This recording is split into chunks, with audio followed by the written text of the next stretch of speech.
Optimiser son temps dans les transports, c'est ce que l'on va voir aujourd'hui au travers de cette vidéo. Avant cela, moi j'avais deux questions à vous poser, c'est est-ce que vous prenez les transports en commun ou est-ce que vous prenez votre propre véhicule? Si vous avez répondu oui à au moins une de ces questions, bingo, vous allez pouvoir optimiser votre temps au quotidien dans les transports. Si vous avez répondu par la négative, malheureusement pour vous, vous ne pourrez pas optimiser votre temps, mais ce n'est pas bien grave parce que soit vous ne déplacez pas, soit vous utilisez la téléportation et auquel cas, vous n'avez pas besoin d'optimiser votre temps dans les transports en tout cas. Donc aujourd'hui, au travers de cette vidéo, on va voir 5 astuces pour optimiser votre temps dans les transports. Mais avant cela, mettez un petit pouce bleu en bas de la vidéo et abonnez-vous, ça fait toujours plaisir. Donc la première astuce, ça va être de faire du sport. Alors non, je ne vous demande pas de ramener vos haltères et de faire du curl biceps par exemple dans le bus ou dans le métro, mais ce que vous pouvez faire, c'est par exemple si vous habitez pas forcément très loin de votre travail, c'est d'y aller à pied ou d'y aller en vélo et de joindre l'utile à l'agréable et de faire votre cardio, votre sport, en allant sur votre lieu de travail ou en allant faire les courses, peu importe. On s'éloigne un petit peu d'optimiser son temps dans les transports, mais vous pouvez également utiliser la pause du midi, donc entre midi et 2, pour éventuellement faire du sport. Si vous travaillez pour une grande enseigne, une grande société, il est fort probable que vous ayez une salle de sport à disposition, donc vous pouvez l'utiliser entre midi et 2, et auquel cas vous pouvez motiver un ou deux collègues pour aller courir avec vous le midi. Je suis persuadé qu'il y en a quelques-uns qui seraient motivés pour vous accompagner. Deuxième conseil, vous pouvez vous cultiver, vous pouvez apprendre. Alors, vous pouvez soit lire un livre, par exemple, quand vous êtes dans les transports, soit, il y a une bête qui vient de rentrer en collision avec ma tête, je ne sais pas si vous avez vu, mais c'était assez comique. Donc, je disais, soit vous pouvez lire un livre si vous êtes dans les transports, soit vous pouvez écouter un livre audio ou des podcasts si effectivement vous êtes dans les transports. Et également si vous êtes en voiture, parce que vous êtes en voiture, forcément vous ne pourrez pas lire de livres, mais vous pouvez télécharger des livres audio ou des podcasts et les jouer et les mettre en route lorsque vous êtes en train de conduire. Cela vous permettra également d'apprendre en même temps que vous êtes en train de vous déplacer et ça c'est un vrai gain de temps que j'utilise personnellement au quotidien. Troisième chose, vous pouvez utiliser votre smartphone pour traiter vos emails. Alors bien sûr, ce conseil-là sera applicable uniquement si vous utilisez les transports en commun, parce que comme vous le savez, utiliser son smartphone lorsqu'on est sur la route et que l'on conduit, c'est pas très recommandé. Donc voilà, si vous utilisez les transports en commun, vous pouvez très bien traiter vos mails, faire des réponses, etc. Ça vous évitera de le faire le soir, par exemple, en rentrant chez vous. Quatrième chose, vous pouvez vous détendre.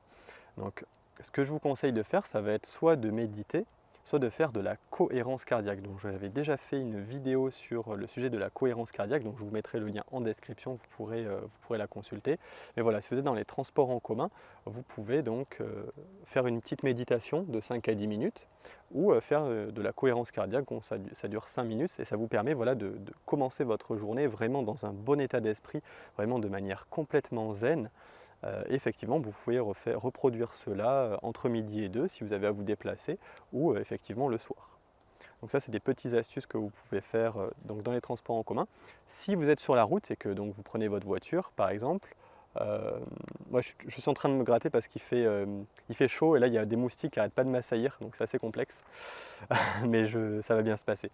Et donc si vous prenez votre propre véhicule, vous pouvez par exemple faire 5 minutes de cohérence cardiaque parce qu'on n'a pas besoin de fermer les yeux.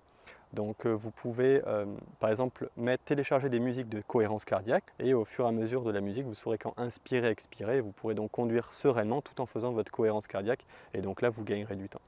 Et ça vous permettra également de ne pas forcément être énervé dans les transports comme on en voit souvent dans la vie de tous les jours. Cinquième chose, vous pouvez planifier. Effectivement, plus si vous êtes dans les transports en commun, vous pouvez écrire sur votre smartphone ou sur un bloc-notes, peu importe, faire votre liste de courses, planifier vos objectifs pour la semaine, pour le mois, faire votre plan d'entraînement de sport, peu importe, mais voilà, vous pouvez utiliser ce temps-là pour planifier. Si vous êtes en voiture, là ce sera un petit peu plus complexe d'écrire, je vous l'accorde, mais vous pouvez utiliser une application qui va en fait entendre le son de votre voix et le retranscrire par l'écrit. Donc il existe plusieurs applications.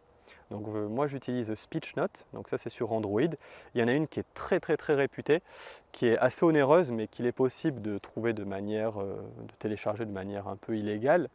je ne l'ai pas fait, mais vous pouvez le faire. Donc c'est Dragon Dictation, Dragon Dictation. Je ne sais pas si je le prononce bien, mais en gros c'est D-R-A-G-O-N D-I-C-T-A-T-I-O-N. Donc vous pouvez la télécharger soit sur ordinateur, soit sur smartphone. C'est vraiment une très bonne application qui va vraiment bien retranscrire ce que vous dites en mots. Parce que j'ai testé différentes applications et pas forcément toutes sont optimisées et ont un vocabulaire assez riche. Donc voilà, moi je vous conseille SpeechNote ou Dragon Dictation. Donc si vous êtes arrivé jusque-là au travers de cette vidéo, c'est probablement que le sujet de l'optimisation de votre temps vous intéresse. Et ça tombe plutôt bien parce que moi j'ai rédigé un livre qui se nomme Optimiser son temps facilement et qui est disponible sur Amazon depuis quelques mois. Donc je vous mettrai bien sûr le lien dans la description.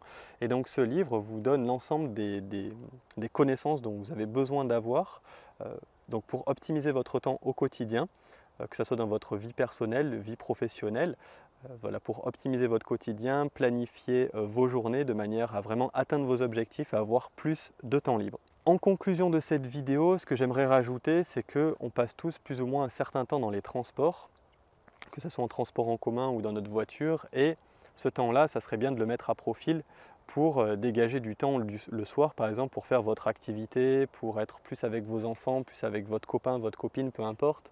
Mais voilà, l'idée, ça va être d'utiliser au maximum ces temps un peu morts où en général, on ne peut pas faire grand-chose. Le mettre à profit de manière positive pour se dégager du temps le soir et plus profiter. Si cette vidéo vous a plu, moi ce que je vous invite à faire, c'est mettre un super like en bas de la vidéo, ne serait-ce que pour les moustiques qui m'ont assailli. Là j'ai des piqûres de partout, donc voilà, n'hésitez pas à mettre un super pouce bleu en bas de la vidéo, à commenter si vous avez des questions. Comme d'habitude, je suis disponible pour échanger avec vous avec grand plaisir, et également vous êtes libre de vous abonner à cette chaîne YouTube. Moi je vous souhaite une super bonne journée et je vous dis à très vite pour une nouvelle vidéo. Bye bye.